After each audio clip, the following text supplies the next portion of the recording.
তোমাদেরকে বলছিলাম যে নিউক্লিয়ার পদার্থবিজ্ঞান চ্যাপ্টারটা এখন দেখাবো, বাট যখন আমি স্লাইড গুলো কমপ্লিট করছি বানানো, তো তখন দেখছি যে নিউক্লিয়ার পদার্থবিজ্ঞানের চাইতে আধুনিক পদার্থবিজ্ঞানের টপিক গুলা হলো বেশি ইজি, আর হলো এখানে কিছু মানে কম টপিক আছে। তো ওইটা আগে দেখাই দিই, তাড়াতাড়ি শেষ হয়ে যাবে। তারপরে আমাদের যদি টাইম থাকে তাহলে আমরা হলাম গিয়ে নিউক্লিয়ার পদার্থবিজ্ঞানটা দেখবো। তো আধুনিক পদার্থবিজ্ঞানের ক্ষেত্রে আমাদের যে টপিক গুলো আর কি দেখা লাগবে সেটা হলো গিয়ে এখানে টোটাল 5টা টপিক আছে। সেকের জন্য এই 5টা হলো মোর দেন এনাফ। তো আমরা শুরু করি। আমাদের হলো প্রথম টপিক যেটা, আমাদের প্রথম টপিক হলো দৈর্ঘ্য সংকোচন। তো দৈর্ঘ্য সংকোচনের যে ফর্মুলা সেটা হলো গিয়ে এইটা, অরিজিনাল ফর্মুলাটা হলো এইটা। আর এটা হলো গিয়ে আমাদের L equal to L not root over 1 - v² by c²। তো এইখানে তোমরা হয়তো বা জানো যে কোনটা দিয়ে কি বোঝায় বা কোনটা কি। তারপরে আমি একটু বলে দেই, আমাদের হলো গিয়ে মানে শর্টকাট মনে রাখার জন্য যে ছোট দৈর্ঘ্য যেটা হবে, এলটা হবে হলো আমাদের ছোট দৈর্ঘ্যটা, কোশ্চেনে যেটা দেওয়া থাকবে। আর এল নট যেটা হবে সেটা হবে হলো আমাদের বড় দৈর্ঘ্যটা, এইটা।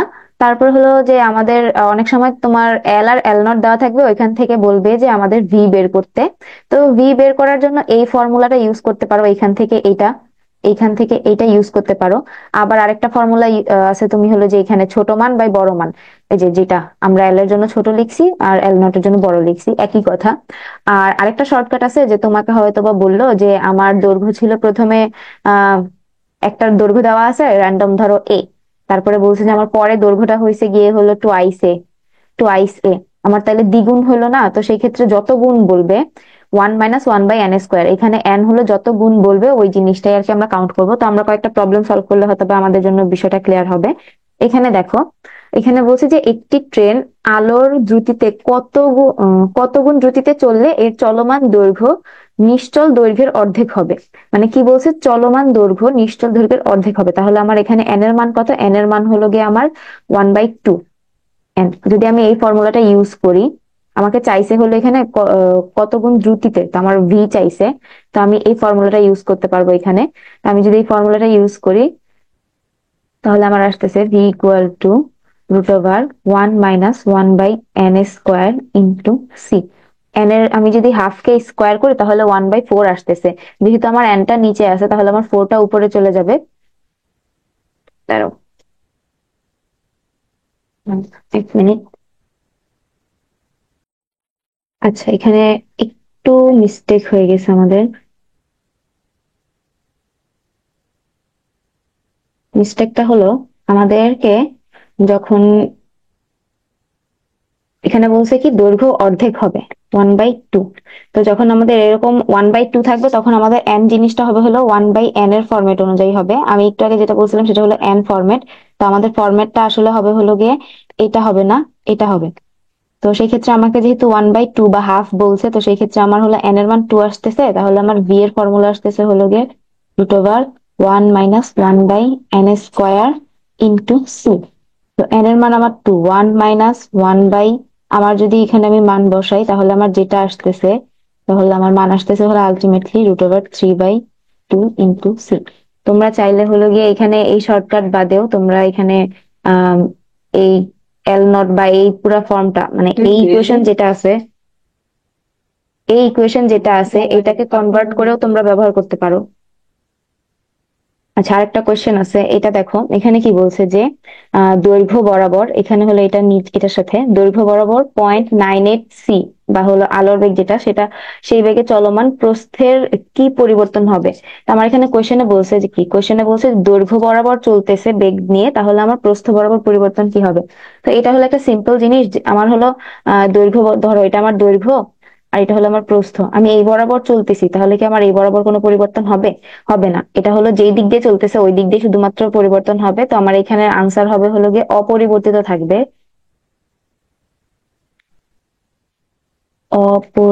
অপরিবর্তিত থাকবে। তারপর দেখো আরেকটা কোয়েশ্চেন আছে যে একটি নভোযানের দৈর্ঘ্য 120 মিটার এবং প্রস্থ 20 মিটার। যদি যানটি 980 বেগে দৈর্ঘ্য বরাবর চলতে থাকে তাহলে এর প্রস্থ কত হবে? এখানেও দেখো সেম কোয়েশ্চেনটাই, দৈর্ঘ্য বরাবর চলতেছে, আমাকে চাইছে হলো প্রস্থ কত হবে। তো প্রস্থ আমার ছিল কত আগে, আগে ছিল 20, আর যাইতেছে দৈর্ঘ্য বরাবর, তাহলে মানে আমার প্রস্থ হবে কি আনচেঞ্জ থাকবে, বা হলো 20 মিটার হবে আনসার। তারপরে এই ছিল আমাদের দৈর্ঘ্য মানে দৈর্ঘ্য সংকোচনের রিলেটেড কোয়েশ্চেন। তোমরা কোয়েশ্চেন ব্যাংক অ্যানালাইসিস করলে আরো অনেক কোয়েশ্চেন পাবা। মূলত আলটিমেটলি এই এই ফর্মুলা গুলো ইউজ করলেই তোমাদের কোয়েশ্চেন তোমরা সলভ করতে পারবা। তারপরে যদি কোনো প্রবলেম হয় তাহলে ডিসকাশন গ্রুপে দিও, সলভ করা হবে। তো এখন আসি হলো কাল দীর্ঘায়নের ফর্মুলাতে। তো কাল দীর্ঘায়নের ক্ষেত্রে আমাদের হলো গিয়ে একটা ফর্মুলা আছে যে T equal to T not divided by root over 1 - v² by c², আর ভি এর জন্য হলো এই ফর্মুলা। তো এখন আমরা বুঝবো কিভাবে যে কোনটা টি কোনটা টি নট। তো টি এর জন্য আমাদের যেটা সেটা হলো যে মহাকাশে যত সময় আমরা অতিবাহিত করব সেটা হবে গিয়ে আমার টি, অথবা আমার বড় যেই সময়টা দেয়া থাকবে সেটা হবে টি। টি নটের ক্ষেত্রে তাহলে কি হবে, যে পৃথিবীতে আমার যে সময়টা অতিবাহিত হবে বা পৃথিবীতে যে থাকবে বা পৃথিবীতে আমার যত বয়স দেওয়া থাকবে সেটা হবে আমার টি নট, আর হলো গিয়ে আমার ছোট সময়টা হবে হলো গিয়ে আমার টি নট। তাহলে দেখো আমরা যদি কোয়েশ্চেন সলভে যাই তাহলে আমাদের এই জিনিসগুলো বুঝতে সুবিধা হবে। এখন দেখো এখানে কি বলছে যে 25 বছর বয়সে একজন মহাশূন্যচারী মহাকাশযানে একটা বেগ দেয়া আছে, এই দ্রুতিতে চলে পৃথিবীর হিসাবে 30 বছর কাটিয়ে দিয়ে এলেন। তাহলে সে মহাকাশে কত সময় কাটাইছে? 30 বছর। তাহলে এটা আমার কি হবে? এটা হবে হলো আমার টি নট, এটা হবে হলো আমার টি।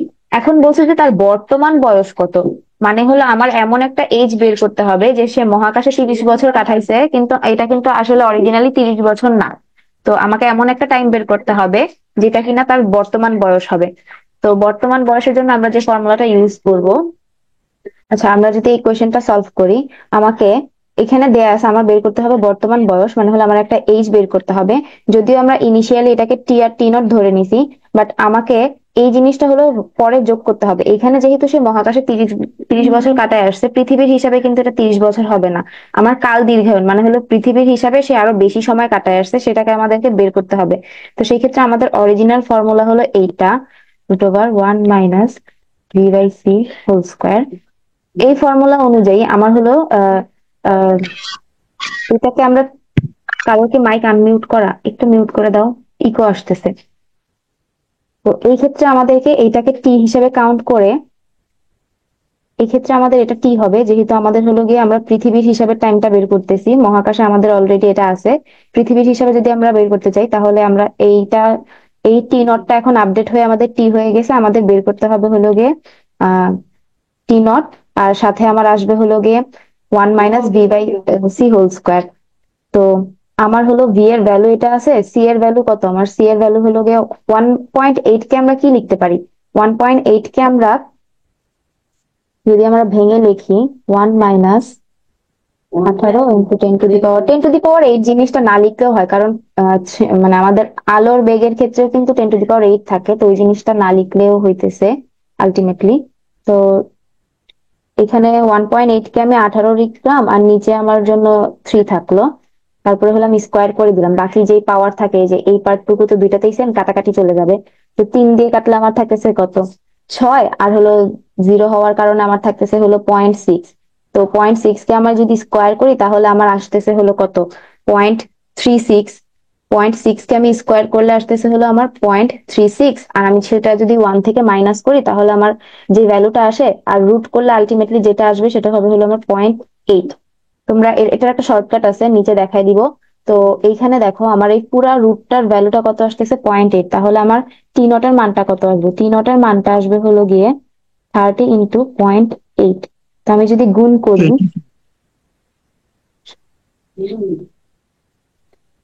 24 আসতেছে। এখন দেখো আমি এখানে শুরুতে কি ধরছিলাম, এটাকে টি নট ধরছিলাম, কিন্তু আমাদের হিসাবের জন্য আমরা এটাকে টিতে আপডেট করছি, আর এটা আমাদের হলো এক্সট্রা ছিল। আমাদের বলছে কি বর্তমান বয়স কত? বর্তমান বয়স বলতে সে মহাকাশে 30 বছর সময় কাটাইছে, কিন্তু অরিজিনালি পৃথিবীর হিসাবে সে সময় কাটাইছে কত? 24। তো তার এখন মানে বর্তমান বয়সের ক্ষেত্রে আমার আগের 25 বছরটা যোগ করতে হবে না? তো সেক্ষেত্রে আমি যদি 25 যোগ 24 করি তাহলে হলো আমার তার হলো এইজটা আসবে, সেটা হবে হলো গিয়ে আমার, সরি, 49। 49 হলো তার বর্তমান বয়স। তো এই কোয়েশ্চেনটাতে যদি কারো কোনো প্রবলেম থাকে তাহলে বলতে পারো।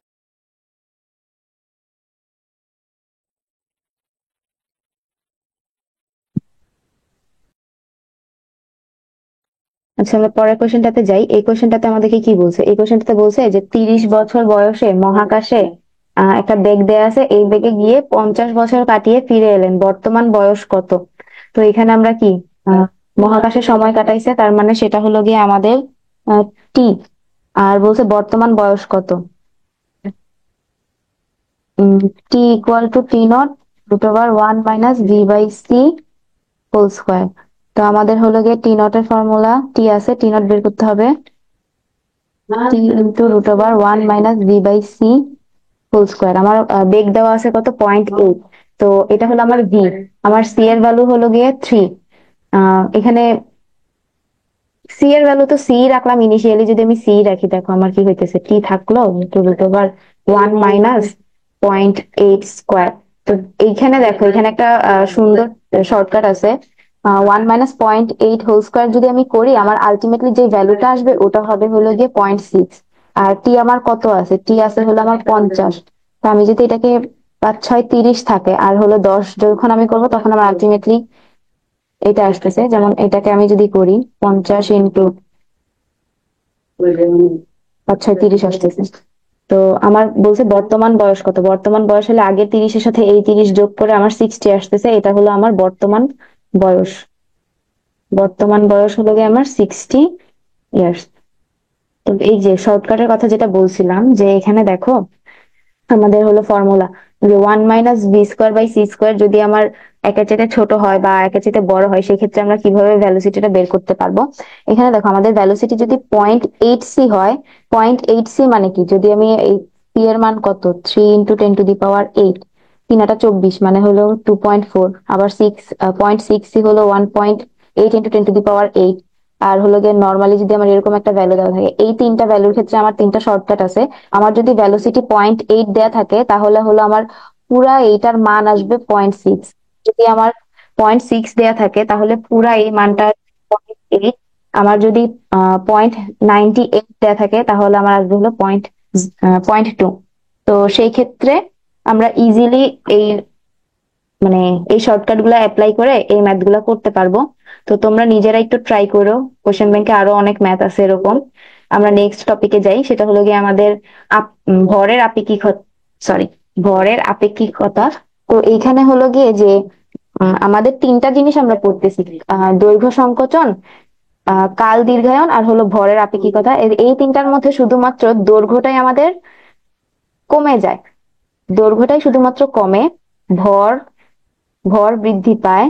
তারপরে হলো গিয়ে আমাদের আর কি ছিল, আমাদের হলো কাল বা সময়, কাল বা সময় এটাও আমাদের হলো বেড়ে যায়। বাকি শুধুমাত্র এই জিনিসটা কমে।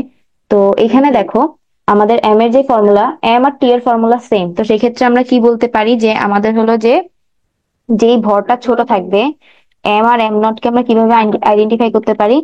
যেই ভরটা আমাদের আহ ছোট থাকবে, সেটা হবে হলো গিয়ে আমাদের এম নট, ভর ছোট। আর যেটা আমাদের বড় ভর থাকবে, সেটা হবে হলো গিয়ে আমাদের এম। এখানেও একই রকম শর্টকাট আছে। তো এখন আমরা একটা ম্যাথে যাই। এখানে একটা থিওরি আছে যে আলোর বেগে চলমান একটি বস্তু কণার ভর অসীম। এটা ডিরেক্ট এরকম ভাবে অনেক জায়গায় এমসিকিউ দিয়ে দেয়। তারপরে দেখো, এখানে এই কোশ্চেনটা, একটি কণা ভি বেগে চলে যাতে তার ভর স্থির ভরের দ্বিগুণ হয়। যদি সি আলোর বেগ হয়, তাহলে কোনটি সঠিক? আমার এখানে বলছে কি, যে ভর দ্বিগুণ হইতেছে। তাহলে আমার শর্টকাট কি ছিল? V equal to root over 1 - 1/n²। তো এখানে যদি আমি n এর মান 2 বসাই দিই, তাহলে আমার আসতেছে কি, 1/4 রুট ওভার 3/2 আসতেছে আলটিমেটলি। এই যে আমাদের আনসার এটা। তারপরে হলো গিয়ে আরেকটা ম্যাথ, যে 2 কেজি ভরের একটি বস্তুর গতিবেগ 1/3c হলে গতিশীল অবস্থায় বস্তুটির ভরবেগ কত? তো এখানেও আমরা যদি ওই সেম সূত্র অ্যাপ্লাই করি, তাহলে আমাদের আনসার আসবে হলো এইটা। তো তোমরা নিজেরা এটা একটু ট্রাই করো, পারার কথা। এই ছিল আমাদের এই টপিক। এই টপিক গুলো থেকে মানে খুব ধরা বাঁধা কয়েকটা ম্যাথ আসে, আর হলো গিয়ে আসার মানে টাইপ গুলাও সিমিলার, তো সেই ক্ষেত্রে অল্প কয়েকটা ম্যাথ প্র্যাকটিস করলে আর হলো সূত্রগুলো ভালোভাবে বুঝতে পারলে তোমাদের জন্য সুবিধা হয়ে যাবে। তো এখন আমরা টাইপ 4-এ যাই, সেটা হলো ফোটনের শক্তি। এখানে কিছু ধর্ম দেয়া আছে যে ফোটন হলো চার্জহীন, তারপর হলো তড়িৎ ও চৌম্বক ক্ষেত্র দ্বারা বিক্ষিপ্ত হয় না, আলোর বেগে চলে, এটা ইম্পর্টেন্ট একটা জিনিস এই দুইটা। তারপরে হলো স্থির ভর শূন্য হলেও গতিশীল অবস্থায় ভরবেগ আছে, এই জিনিসটাও ইম্পর্টেন্ট। আয়নিত হয় না, এটা তেমন একটা লাগে না। তারপরে হলো ফোটনের জন্য আমাদের যে সূত্রটা আছে সেটা হলো E = H μ। তো বা এইটাকে আমরা কি লিখতে পারি, c/λ, বা এইটাকে আমরা হলো HF ও বলে অনেক সময়, HF, ফ্রিকোয়েন্সি নিউ। আর হলো ওয়ান, এইটাকে বলা হয় 1/λ। তো এই যে এই সম্পর্কটা থেকে এমসিকিউ আসে, ইম্পর্টেন্ট আছে। এখানে দেখো ফোটনের কম্পাঙ্ক, তারপর হলো কোনটার কি মান দেয়া আছে, কোনটার মাত্রা কত, তরঙ্গ দৈর্ঘ্য কি, কোনটা কিভাবে ডিফাইন করছে, ওগুলা সব বলে দিছে। এই যে এইটা একটা ইম্পর্টেন্ট এমসিকিউ আসে এই দুটা রিলেশনের মধ্যে, P = H/c। তারপর হলো ডি ব্রগলির তরঙ্গ দৈর্ঘ্য, এটাও আছে। তো মেইনলি এখান থেকে একটা সমীকরণ থেকে, এই দুটো সমীকরণ থেকেই কিন্তু এগুলাতে যাওয়া যায়। তোমরা একটু নিজেরা চেষ্টা করে দেখো, সবগুলা ফর্মুলা একসাথে লিখে একটা থেকে আরেকটাতে যাওয়ার জন্য ট্রাই করো, পারার কথা। আচ্ছা, আমরা একটা ম্যাথ করি, তাহলে হয়তো বা আমাদের মানে অ্যাপ্লিকেশনটা দেখতে সুবিধা হবে বা বুঝতে সুবিধা হবে। এখানে আমাদের বলছে কি যে ফোটনের তরঙ্গ দৈর্ঘ্য হলো 3000, আর বলছে কম্পাঙ্ক কত। তা আমাদের তরঙ্গ দৈর্ঘ্য মানে হলো আমাদের ল্যামডা দেয়া আছে, তো এটাকে আমরা কি লিখতে পারি, -10। তো এখন আমাদের বলছে কম্পাঙ্ক বের করতে। কম্পাঙ্কর জন্য আমরা কোন ফর্মুলাটা ইউজ করতে পারি বলতো, E = Hc/λ দিতে পারি না? তো এটা যদি আমরা দেই, বাট আমাদের সরি, E = Hf, Hf যদি দিই তাহলে আমাদের চলে আসতেছে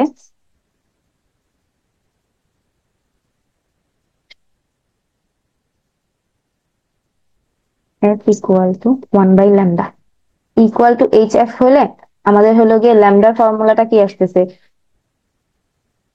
এক মিনিট। আমাদের বলছে যে কম্পাঙ্ক বের করতে F = C/λ। একটু আমি ভুল করছিলাম। আমাদের সম্পর্ক হলো সরি, কম্পাঙ্কের সাথে তরঙ্গ দৈর্ঘ্যের সম্পর্কটা হলো ব্যস্তানুপাতিক, বাট আমাদের মেইন যে ফর্মুলা সেটা হলো F = C/λ। তো আমাদের C এর ভ্যালু হলো 3 × 10⁸, আর ল্যামডার ভ্যালু হলো 3 × 10⁻⁷।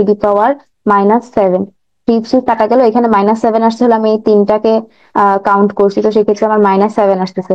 না হলে আমি যদি এই 3000 নিয়ে 10⁻10 নিতাম, সেমই ভ্যালু আসতো। তো সেক্ষেত্রে আমি যদি ভ্যালু গুলা অ্যাড করি, আমার এখানে 1 থাকতেছে, 10⁸, আর এই মাইনাসটা উপরে যে প্লাস হয়ে যাবে। তো আমার আলটিমেটলি ভ্যালু আসতেছে 10⁻15। তারপরে এখানে বলছি কি, এখানে বলছে ফোটনের শক্তি E = Hf বা H μ, যেটাই বলি না কেন, বা Hc/λ। আমার এখানে দেয়া আছে তরঙ্গ দৈর্ঘ্য, তো সেই ক্ষেত্রে আমি এটা ইউজ করব। এখানে আমার হলো কত দেয়া আছে, 630 × 10⁻10। এটা হলো আমার ল্যামডার ভ্যালু। তো সেক্ষেত্রে আমি যদি ই এর মান বের করতে যাই, আলটিমেটলি ই এর মান বের করতে গেলে আমার এইচ এর ভ্যালু কত, এইচ এর ভ্যালুটা আমার এই যে এখানে দেওয়া আছে।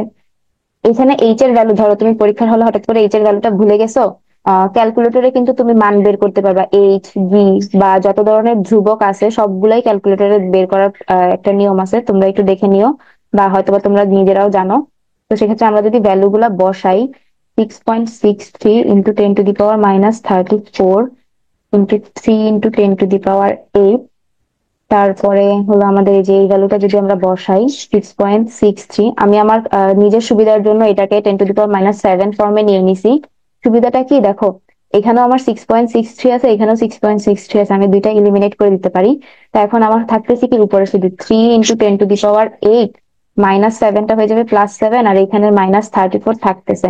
তো সেই ক্ষেত্রে আমি যদি কাটাকাটি করি তাহলে আমার 3 × 10⁻⁻19 থাকতেছে মোস্ট প্রবাবলি। হ্যাঁ, এরকম কিছু একটা ভ্যালু আসার কথা। তো এইভাবে আর কি তোমরা আনসার গুলা বের করতে পারো। আরেকটা আছে ফোটনের শক্তির ক্ষেত্রে, আরেকটা টপিক হলো কার্য অপেক্ষক বা কার্য অপেক্ষক, যেটাই বলি না কেন। সেটাকে হলো গিয়ে ডাব্লিউ নট বা ওমেগা নট এরকম ভাবে আর কি ডিফাইন করা হয়। তো জাস্ট ডিফারেন্স একটাই, যে ওই ক্ষেত্রে আমরা ই এর ক্ষেত্রে কি এইচ এফ পড়ছিলাম, এই ক্ষেত্রে আসবে হলো এফ নট বা হলো মিউ নট, আর হলো ল্যামডার জায়গায় ল্যামডা নট আসবে। তো এখানে যে লেখাগুলো আছে এইগুলা লাগে না, সেকের ক্ষেত্রে এগুলা লাগবে না, তোমাদের নিজেদের জানার জন্য তোমরা আর কি পড়তে পারো। তো আমরা একটা কোশ্চেন সলভ করি। এখানে বলছে যে প্লাটিনামের কার্যাপেক্ষক দেয়া আছে, সূচন কম্পাঙ্ক কত। তো নর্মালি আমাদের ক্ষেত্রে যেটা হলো গিয়ে নর্মাল কম্পাঙ্ক থাকে, এখানে হলো সেটা সূচন কম্পাঙ্ক হয়ে যাবে বা সূচন তরঙ্গ দৈর্ঘ্য হয়ে যাবে। তো আমাদের ফর্মুলা কি, W not equal two H mu not. তো আমাদের বলছে কম্পাঙ্ক বের করতে, তাহলে মিউ নট হবে হলো গিয়ে আমাদের এইচ, আমাদের কার্যপেক্ষক দেওয়া আছে 6.63, সরি 6.31 ইলেকট্রন ভোল্ট। তো ইলেকট্রন ভোল্টকে কিন্তু আমরা অন্যভাবে লিখতে পারি, সেটা 1 × 10⁻⁻19 আকারে লেখা যায়। আর হলো গিয়ে আমার হলো এইচ এর ভ্যালু হলো 6.63 × 10⁻34। তো আমি এটার ভ্যালুটা প্রায় সিমিলার ধরে কাটাকাটি করে দিয়ে 1 রাখতেছি নিজের হিসাবের সুবিধার জন্য।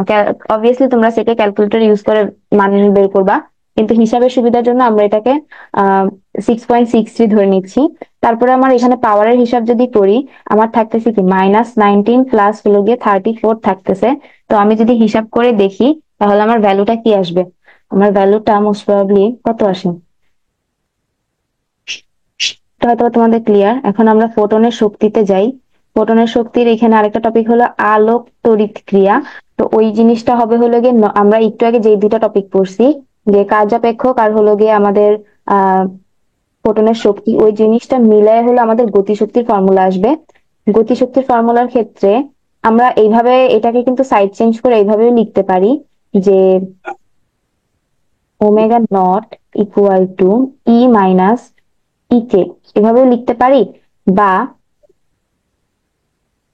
ই equal to omega not plus E K, sorry E K, এই ফর্মুলাটাও লিখতে পারি। তো আমাদের প্রয়োজন অনুসারে আমরা আমাদের মতো টার্মগুলো চেঞ্জ করে নিব। বাট ফর্মুলা তুমি যেটাই মনে রাখো না কেন, তোমরা জাস্ট নিজেদের সুবিধার মতো করে ফর্মুলা গুলা এক্সচেঞ্জ করে নিবা।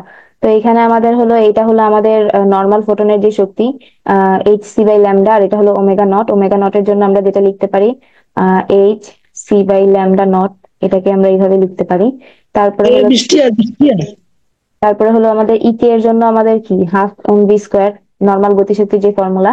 এখানে দেখো কি করছে, এখানে ওরা করছে হলো গিয়ে যে মিউ নটটাকে কমন নিছে। এই পার্টটুকু যদি আমরা এদিকে লিখি যে minus omega not H mu minus H mu not. তো এখানে আমি যদি এইচ কমন নেই তাহলে আমার থাকতেছে কি, এই জিনিসটা এখানে লিখছে সিম্পলিফাই করে। তারপরে আরেকটা জিনিস আছে, এই জিনিসগুলো আর কি লাগে না সেকের জন্য, এগুলোর দরকার নাই। নিবৃত্তি বিভব, এটার সূত্রটা দেখো, সূত্রটা অনেক সময় কাজে আসে। তো এখানে নিবৃত্তি বিভবকে যদি আমরা আরেকটু সিম্পলিফাই করি তাহলে আমার কি আসতেছে 2e v0/m রুট ওভার। তো এই সূত্রটাই ইউজ করা হয়, যদিও এটা হলো সূত্রের অরিজিনাল ফর্ম, বাট এটা সবসময় আমাদেরকে ইউজ করা লাগে। এখন আমরা একটা প্রশ্ন সলভ করি, যে আমাদের এখানে বলছে আহ ল্যামডা তরঙ্গ দৈর্ঘ্যের আলো একটি ধাতব পৃষ্ঠে আপতিত হলে নিঃসৃত ইলেকট্রনের সর্বোচ্চ গতিশক্তি কত। আমার চাইছে কি যে গতিশক্তি। তো গতিশক্তির ক্ষেত্রে আমার ফর্মুলা কি, আমার ফর্মুলা হলো গিয়ে, আমার এখানে কার্যপেক্ষক দেওয়া আছে, আমার E K equal to E minus omega not. তো সেই ক্ষেত্রে আমার ই এর ক্ষেত্রে কি, ই হলো H C by lambda, minus হলো কার্যপেক্ষক হয়ে ভ্যালু হলো 2.3 ইলেকট্রন ভোল্ট। তো এইটাই হলো আমার আনসার, কারণ আমাকে এখানে ল্যামডার কোনো ভ্যালু দেওয়া নাই যে আমি অ্যাপ্লাই করতে পারবো। যেহেতু ল্যামডার ভ্যালু দেওয়া নাই, আমি হলো সরি কম্পাঙ্কেরও কোনো ভ্যালু বের করতে পারবো না, কোনো কিছু করতে পারবো না। আর কোশ্চেনটার আনসারটা এইরকম ফর্মেই ছিল, যেহেতু অপশন বেসড ছিল। তো এটাই ছিল আনসার। তো তোমরাও সেকের ক্ষেত্রে এরকম যখন দেখবা যে কোনো কোশ্চেন আর সলভ করতে পারতেছে না, বা যতটুকু পারছো ততটুকু লিখে রেখে দিবা, তোমাদেরকে পার্সিয়াল মার্কস দেওয়া হবে। তো এই ছিল এই ফোটনের শক্তির উপর ম্যাথ। তোমাদের যদি কোনো প্রবলেম থাকে তোমরা এগুলা কোশ্চেন ব্যাংক সলভ করার পরে যদি পাও ডিসকাশন গ্রুপে দিয়ে দিবা, যারা পারে ওরা করে দিবে, আর যদি না পারে তাহলে তো আমাদের ডাউট সলভিং ক্লাস নেওয়া হবে। তো এখন যেটা আসে এটা হলো একটা ইম্পর্টেন্ট টপিক, যে আইনস্টাইনের ভর শক্তি সম্পর্ক। এখানে হলো তিনটা জিনিস আমাদের মাথায় রাখতে হবে, স্থির অবস্থা, গতি অবস্থা আর হলো মোট শক্তি। স্থির অবস্থায় হলো এম নট সি, গতিশীল অবস্থায় M minus M not C, আর হলো মোট শক্তি হলো আমার হলো এই দুইটা, ই নট প্লাস ই কে, এই দুটো যোগ করার পর আমার মোট শক্তি আসবে। আমি যদি M not C square plus, এটাকে যদি আমি ভাঙায় লিখি, M C square minus M not C square, তাহলে আমার এটা কাটাকাটি দিয়ে থাকতেছে হলো এম সি স্কোয়ার, যেটাই কিনা হলো আমার আসলে মোট শক্তি। তো এখন দেখো আমি কয়েকটা ম্যাথ করি, তাহলে বুঝতে পারবো যে কিরকম টাইপের কোয়েশ্চেন আসে। বলছে কি যে কোনো বস্তু কত দ্রুতিতে চললে গতিশক্তি স্থির অবস্থার শক্তির দ্বিগুণ হবে। গতিশক্তি, গতিশীল অবস্থায় আমার শক্তি কি, M minus M not C square, গতিশক্তি কি হবে, স্থির অবস্থার শক্তির দ্বিগুণ। স্থির অবস্থায় কি আমার এম নট সি স্কোয়ার, তো সি স্কোয়ার আমি বোথ সাইড থেকে কেটে দিলাম, আমার এই পাশের এম নটটা আমার এই পাশে চলে আসবে। তারপরে কি আহ আমার কি হইতেছে, 3m0 = m আসতেছে। তারপর আমাকে কি বলছে, কত দ্রুতিতে চললে, তো আমরা কি বস্তুর যখন নাকি ভর রিলেটেড ম্যাথ গুলা করছিলাম তখন আমাদের সূত্র কি ছিল, m=√1 - v/c²। আমি চাইলে এই ফর্মুলা ইউজ করতে পারি, অথবা ভি এর ক্ষেত্রে আমি যে ফর্মুলাটা ইউজ করতে পারি, 1 মাইনাস ছোট বাই বড়, ছোট বাই বড় হোল স্কোয়ার। এই ফর্মুলা যদি আমি ইউজ করি তাহলে আমার ছোট মান কত আসতেছে, মানে আমি যে এটাকে যদি ছোট বাই বড় আকারে লিখি তাহলে আমার 1/3 আসতেছে না ফর্মুলা। তাহলে 1 - 1/3 হোল স্কোয়ার রুট ওভার যদি করি, তাহলে আমার এখানে আসতেছে হলো গিয়ে, নিচে থাকতেছে 9, উপরে থাকতেছে 8, তাহলে আমার আলটিমেটলি আনসার আসতেছে 2√2/3 টি। আমার ভি এর ভ্যালু হবে হলো এইটা, এই দ্রুতিতে হলো আমার গতিশক্তি স্থির অবস্থা শক্তির 2 গুণ হবে। তারপরের কোশ্চেনটাতে আমরা শিফট করি, আমাদের বলছে যে কোন বস্তু কত দ্রুতিতে চললে গতিশক্তি স্থির অবস্থা শক্তির সমান হবে। আগে ছিল দ্বিগুণ, এখানে জাস্ট শুধু সমান হবে। এখানে যদি সমান হয় তাহলে আমার M minus M naught equal to M naught এর সমান হবে, এম হবে হলো গিয়ে আমার টুয়াইস এম নট, তারপরে বাকিটা ওই ফর্মে আমরা ইউজ করে বের করতে পারবো। তারপরে দেখো এখানে আমাদের বলছে যে একটা বেগ দেওয়া আছে, এই বেগে চললে বস্তুর গতিশক্তি কত হবে। গতিশক্তির ফর্মুলা কি, M minus M not C square. তো এখান থেকে আমার বেগ দেওয়া আছে, বেগ থেকে আমি হলো এম এম এর একটা মান পাবো। এম এর মানটা কিভাবে পাবো, m0√1 - v/c² এখান থেকে আমি এম এর একটা মান পাবো, ওই মানটা এখানে বসাবো। আহ করে দেই এটা, তাহলে আমার এম এর মানটা কি আসতেছে, এম এর মানটা আসতেছে, নিচের যদি হিসাবটা করি, 1 + v/c², 1 + v/c², তাহলে আমাদের আসতেছে হলো গিয়ে 1 + 1/2। যদি আমি পুরোটা হিসাব করি তাহলে আমার আসতেছে হলো গিয়ে √3/2, উপরে আমার থাকতেছে এম নট, তাহলে আমার এম এর ভ্যালু আসতেছে হলো গিয়ে 2m0/√3। এটা থেকে যদি আমি, এটা হলো আমার এম এর ভ্যালু, এখানে আমি এম এর ভ্যালুটা বসাবো, তারপর হলো এম নট বিয়োগ দিব, তারপরে সি স্কোয়ার গুণ করলে আলটিমেটলি আমার আনসার এটা আসবে। তোমরা একটু ট্রাই করে দেখো, যদি এটা আসে তো আসলো, যদি না আসে তারপরে আমি ডিসকাশন গ্রুপে বা টাস্ক গ্রুপে সলভটা দিয়ে দিব, সমস্যা নাই, পারার কথা তোমাদের। তারপর দেখো এখানে কি বলছে, কোন বস্তু কত দ্রুতিতে চললে এর মোট শক্তি স্থির অবস্থার শক্তির দ্বিগুণ হবে। আমাদের মোট শক্তি কি, আমাদের মোট শক্তি হলো এম সি স্কোয়ার, স্থির অবস্থার শক্তি হলো এম নট সি স্কোয়ার। তো সেক্ষেত্রে আমার এম ইকুয়াল টু, সরি দ্বিগুণ বলছে, তো সেক্ষেত্রে m = 2/2 m0। তো এখান থেকে আমার হলো গিয়ে দ্রুতি বের করার জন্য আমি ওই যে √1 - ছোট বাই বড় হোল স্কোয়ার ফর্মুলাটা ইউজ করে বের করতে পারবো। তো এটা ছিল আমাদের আজকের লাস্ট ম্যাথ। আর এই তো, সেকের জন্য এগুলাই ইম্পর্টেন্ট, তোমরা একটু নিজেরা ট্রাই করবা। এগুলো আসলে বেশি আহামরি তেমন কিছু না। আর তোমাদেরকে টাস্ক যেটা দিব সেটা হলো গিয়ে যে 5টা টপিক আছে, 5টা টপিকের প্রত্যেকটা থেকে মিনিমাম 6টা বা 7টা করে কোয়েশ্চেন সলভ করবা। আসেই মনে করো যে 8টা 9টা বা 10টা করে আছে, বেশি নাই।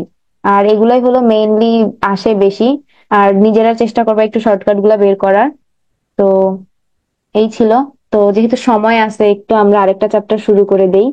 আরেকটা চ্যাপ্টার বলতে আমাদের পরের যে চ্যাপ্টারটা ছিল,